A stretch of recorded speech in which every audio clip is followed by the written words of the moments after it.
Hello there, you 6.3 million awakening wonders. Thanks for joining me on this voyage towards truth and freedom. If we stay open, if we stay awake, I believe it's possible to change the world. The conversation I want to present to you today is a great exemplifier of that. I spoke to Dr. Cornel West, philosopher, political activist, and free thinker. In particular, I spoke to him about January the 6th, about how it's such an obvious example of division, of propaganda, of people being divided, of people using the same story to create different perspectives. I spoke to him about, can we come together? This conversation showed me that there is still hope left in liberalism. There is some soul left in the left. That there is a possibility for new unity, new alliances, new collaborations, that we share more in common with one another than we have that divides us. That true diversity is beautiful. That we have nothing to fear. That within us all are the resources that we're going to require to change the world.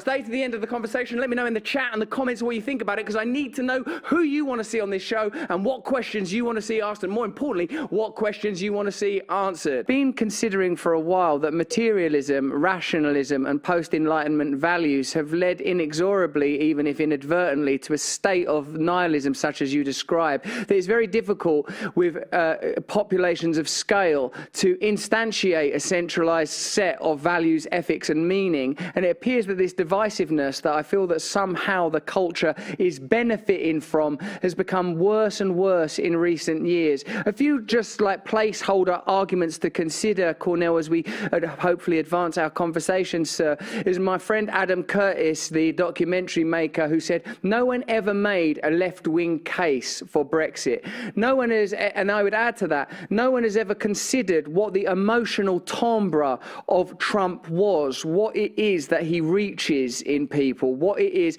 beyond the rhetoric and divisiveness, what it is within that emotional quality that is reaching people. Given that this is a contemporary news show that we are streaming right now, it's worth bringing up an issue that's becoming somewhat defining of our time, the January 6th insurrection. It seems impossible to say that both those events and the Black Lives Matter uprisings in the summer of the murder of George Floyd are in a sense a demonstration of the problems that centralized authority will always bring about. That until we have a time where people that corral around these separate issues, these separate publics, if these separate publics cannot recognize that ultimately they have to confront the same authority, we will not experience the kind of unity that both of us apparently crave.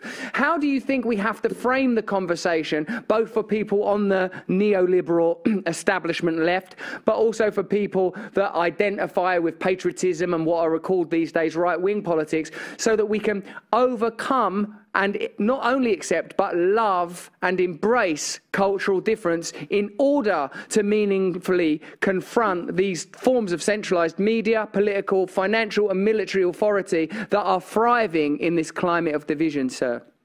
Yeah, I think we always want to begin with a fundamental commitment to wrestling with what it means to be human, because when you get to our deep humanity, that functions at a level that is much more profound than what color, than what gender, what sexual orientation. While we're all wrestling with organized greed at the top especially, but across the board, we're all wrestling with various forms of hatred and self-doubt inside of us. We have to be honest and candid with ourselves, just as we're honest and candid with the powers that be.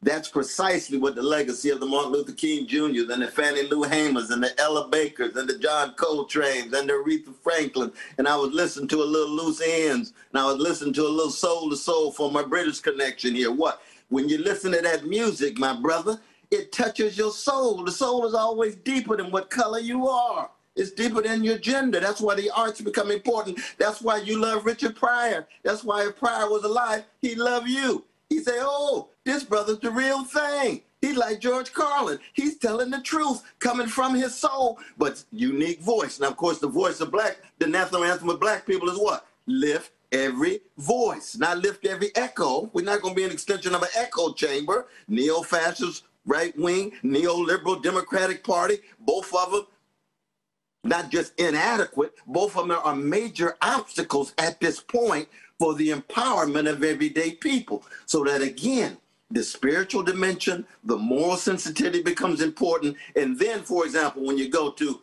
Trump's people and you say, lo and behold, they're not homogeneous, they're heterogeneous. Some of them are racist, some of them are less racist. Most of them catching hell. Most of them are wounded economically. Most of them feeling as if they have been losers in the corporate globalization in the last 50 years. They are right about that. Even Brother Tucker, with all of his challenges and so forth, he's right about that. But the question becomes, we got to bring serious critique to bear on any kind of white supremacist, male supremacist, homophobic or transphobic sensibilities that they might have, but also recognize they are human beings just like us. And the fundamental question is the question that you've wrestled with and I've wrestled with. What does it mean to be a wounded healer rather than a wounded hurter? If you're wounded and then you're going to somehow demonize the vulnerable rather than confront the most powerful, you're going to end up with a right-wing populism rather than a progressive populism, or most importantly, in the language of Sheldon Wolin, my dear brother Bernard Harcourt, his new book on the cooperative movement, on Nancy Fraser's Cannibal Capitalism. What are they talking about? Solidarity. But you can't have solidarity unless you have analysis and vision enacted by persons like yourself and others that say, you know what, I'm going to put myself out here and try to exemplify the very thing I'm calling for. Well, yes. Thank you. Like Eric Fromm's edict that the priest espouses the word, but the prophet must become the message. You must live it. That's it, brother. That's it. That's exactly it. One of the things I enjoy about learning from you, Doctor, is that your analysis and discourse begins at a point of good faith, not from a point of misanthropy. This idea of acknowledging personal vulnerability as a starting point for our conversation, I feel, facilitates a more fruitful and potentially beneficial conversation around the necessary cultural issues that you've identified around race and misogyny and exploitation. I spoke once to the British footballer who is black, John Barnes, who's a brilliant footballer for Liverpool and a few other teams, Watford, like in the 90s, and experienced, therefore, the kind of bold as brass, barefaced racism of Britain in the 80s, where like people were throwing bananas and all that kind of stuff. Barnes, though, was from a colonial background. I believe he maybe was born or grew up in somewhere like Trinidad, maybe, or maybe Jamaica. I'm not quite sure. He played for England. He was English. But his father was in the military. So from a class perspective, he was not growing up in the estates like many black footballers of that era. And he said he'd had a different perspective on race as a result of that. And his way of explaining the subject of race that he offered, he said that when talking to impoverished white people in the UK, he said that in addition to the suffering that you experience as a result of inequality and poverty, black people, as we still say in this country, of your class face additional suffering. I feel somehow that this openness is a way of progressing and advancing the conversation rather than being entrenched in ossified oppositionism. That as you say, there has to be a spirit of healing, and I don't sense that in the misanthropy of the mainstream. I think the starting point for both sides is, whether it's a Christian idea of the original sin, which I heard a few commentators use, actually, Cornel, in your country, or a kind of more atheistic, materialistic perspective of damnation derived, I suppose, from the nihilism that individualism ultimately leads you to. If our consciousness is just a side effect of biochemical processes, then nothing means anything anyway. Take what you can get. And this idea of infusing vulnerability and love, and indeed spirit, into the conversation is necessary, but sometimes it can feel by its nature ineffable, and in a time where there are less and less traditions to lean into. New ageism can sound diffuse and ersatz. How do you give it the cojones, the necessary stones that spirituality has to bring to the conversation, the kind of God that we need right now? How do you stop it sounding new age, limp, and lacking in the potency we require? What a beautiful question, though, brother. Good God, you have a way of asking these profound queries, and I appreciate it, too. That one, I do begin on a very, blue note, because I'm come from a blues people, you know what I mean? And the blues is catastrophe lyrically expressed. So you begin with catastrophe, but don't allow it to have the last word. So I'll begin on a blue note. Most of human history has been a history of hatred and greed and envy and resentment and domination and subjugation. That's just what it is. Thank God that there's always been a cloud of witnesses every generation, going all the way back to Africa. At the very beginning, every generation has been a group of people that have said that, in fact, in the name of integrity, honesty, decency, generosity, courage, vision, we are not going to allow domination, subjugation, hatred, greed, and resentment to have the last word. Those are the ones who have been the unacknowledged legislators of the world, to use the language of Shelley. Those poets who use, and by poet, I just mean any human being who uses imagination and empathy to authorize a better future than the nightmarish present. And presently, in our own particular moment, where the nihilism is so real, was so much of secularism. And secularism at its best has been very important. It brought critique to bear on forms of authority, king's authority, white supremacist authority, male supremacist authority, the authority of bosses, the authority of bullies. Secularism played a very important role, but it got devoured by commodification. It got devoured by materialism. That's why Martin King said materialism, poverty, racism, and militarism are the four forces sucking the life energies out of democracy. That's Martin King, those four. So what do? Well, we say, okay, how do we become and remain clouds of witnesses in our own day based on those who came before? We can go back to the Greeks with Antisthenes against slavery, Diderot in France against imperialism. It could be Miles Horton, white brother, vanilla brother, with Martin King and Rosa Parks struggling against white supremacy and American apartheid. It could be, we go to Britain, look at Ruskin, look at William Morris, look at the New Left Review, look at Russell Brand. There's a whole Stuart Hall, Paul Gilroy. There's always been a cloud of witnesses saying, let us try to ensure that there's possibilities of solidarities against these structures of domination and these forms of bondage psychically and spiritually. And in our day, it's the nihilism. The great Rabbi Heschel used to say, the largest movement in the modern world is nihilism. That's Rabbi Heschel.